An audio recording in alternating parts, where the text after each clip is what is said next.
Back to పందెంకోళ్ళు.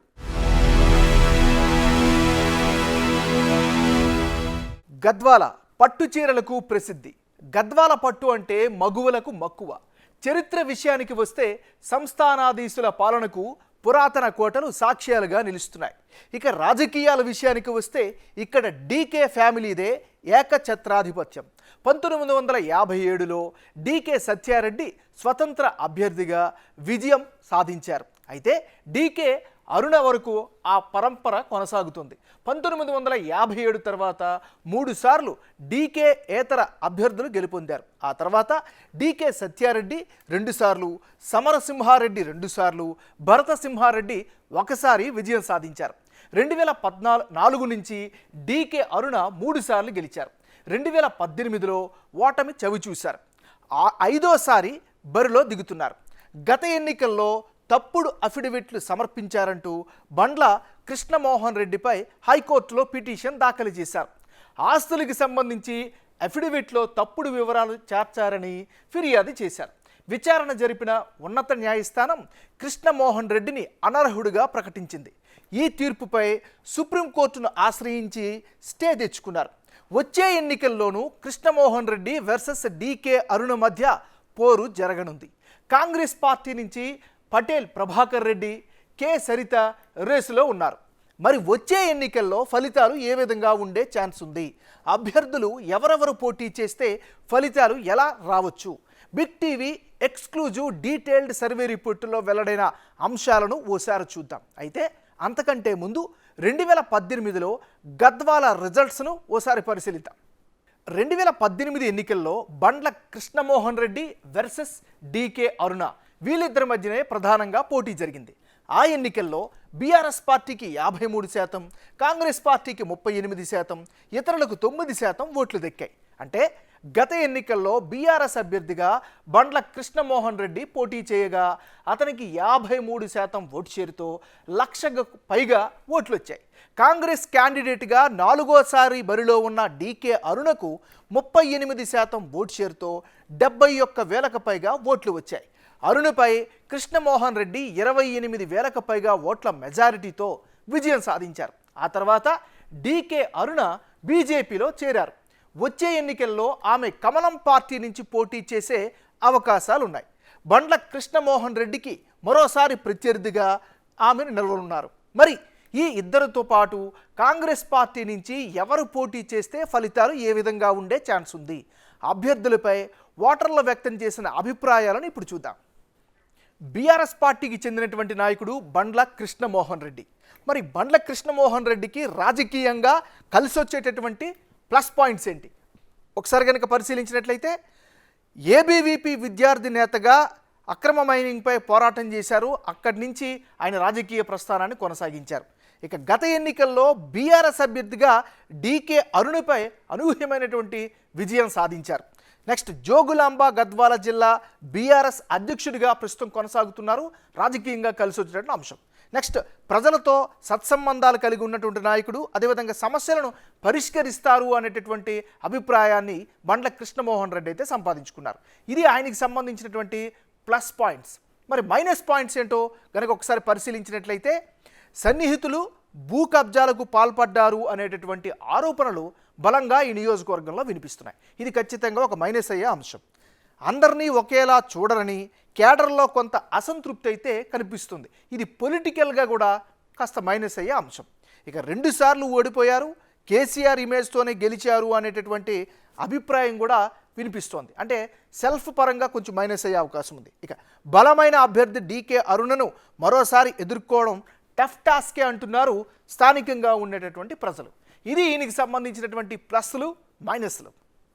Bharatiya Janata పార్టీకి చెందినటువంటి నాయకురాలు, సీనియర్ నేత డీకే అరుణ.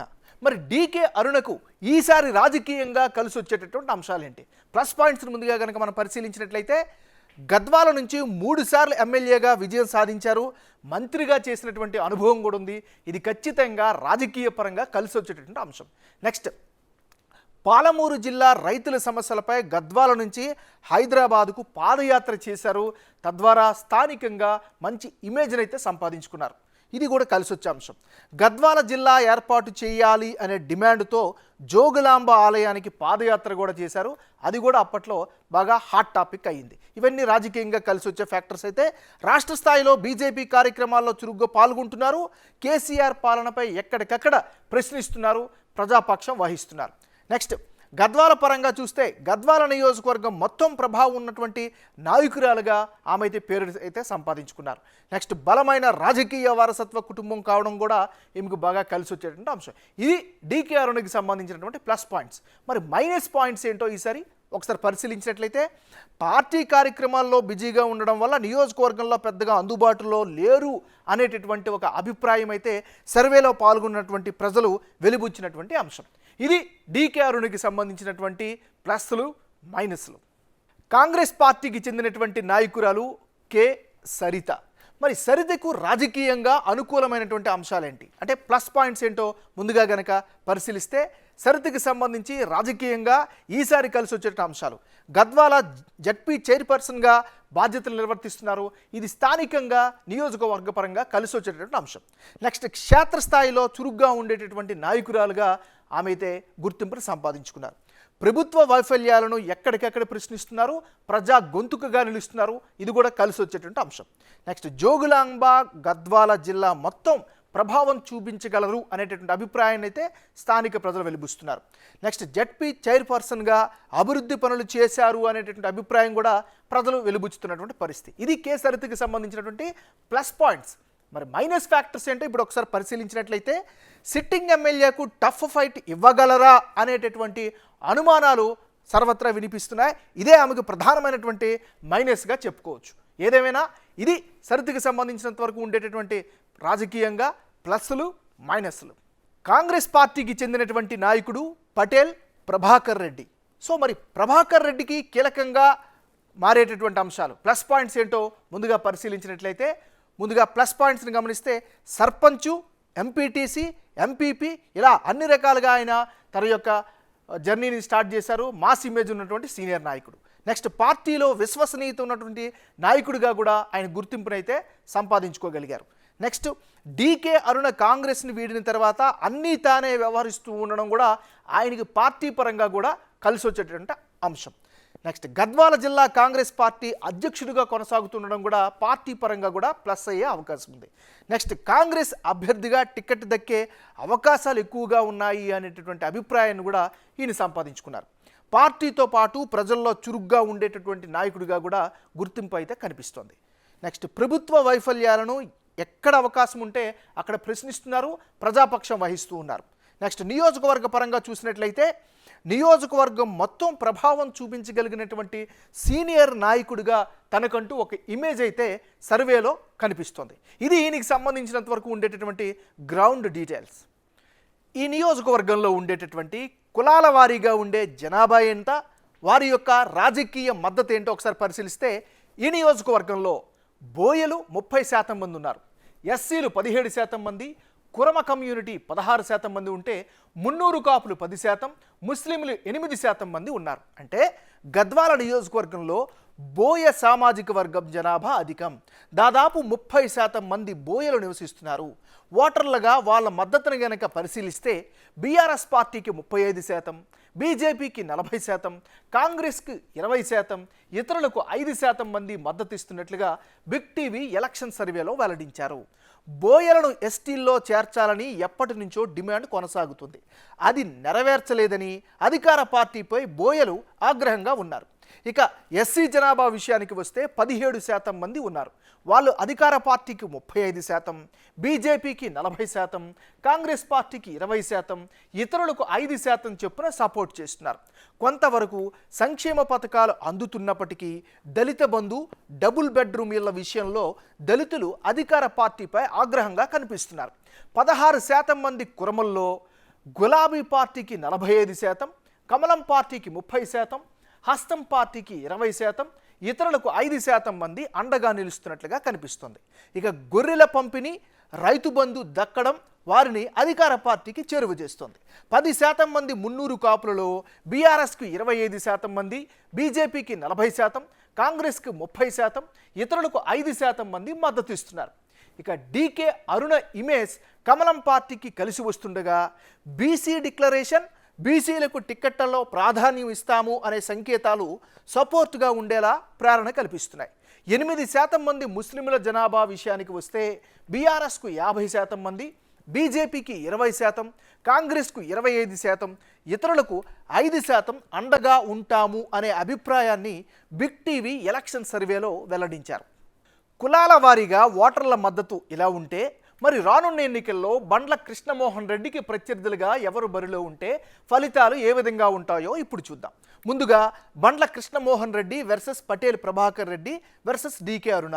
వీళ్ళు ముగ్గురు గనక బరిలోకి దిగితే అప్పుడు బీఆర్ఎస్ పార్టీకి 35%, కాంగ్రెస్ పార్టీకి 23%, బీజేపీకి 36%, ఇతరులకు 6% ఓట్లు వచ్చే ఛాన్స్ కనిపిస్తోంది. ఎందుకంటే ఈ కాంబినేషన్లో ఎలక్షన్స్ కనుక జరిగితే బీజేపీ అభ్యర్థిగా డీకే అరుణ పోటీ చేస్తే ఆమెకు 36% ఓట్లు రానున్నాయి. బీఆర్ఎస్ అభ్యర్థి బండ్ల కృష్ణమోహన్ రెడ్డికి 35% ఓట్లు దక్కే ఛాన్సెస్ కనిపిస్తున్నాయి. కాంగ్రెస్ క్యాండిడేట్ పటేల్ ప్రభాకర్ రెడ్డికి 23% ఓట్లు వస్తున్నాయి. ఈ కాంబినేషన్లో డీకే అరుణకు కేవలం 1% ఓట్లు అధికంగా దక్కే ఛాన్స్ కనిపిస్తోంది. గత ఎన్నికల కంటే 18% ఓట్లు బండ్లకు మైనస్ కానున్నాయి. ఇదే సమయంలో డీకే అరుణ బీజేపీకి వెళ్ళడం వల్ల త్రిముఖ పోరు కనిపిస్తోంది. Congress party vote share Patel Prabhakar రెడ్డికి దక్కనుండగా ప్రభుత్వ వ్యతిరేకత డీకే అరుణ గత ఎన్నికల్లో ఓడిపోయిన సానుభూతి ఆమెకు కొంత మేరకు కలిసి రానుందని big TV exclusive detailed election సర్వేలో ఓటర్ల అభిప్రాయంగా కనిపిస్తోంది. ఇదే సమయంలో ఇతరుల ఓట్లు 6% ఉన్నాయి. వాళ్ళ నిర్ణయం కూడా ఎన్నికల నాటికి కీలకం కానుంది. మొత్తానికి ఈ కాంబినేషన్లో ఇప్పటికిప్పుడు ఎలక్షన్స్ గనక జరిగితే బీఆర్ఎస్ బీజేపీ అభ్యర్థుల మధ్య టఫ్ ఫైట్ కనిపిస్తోంది.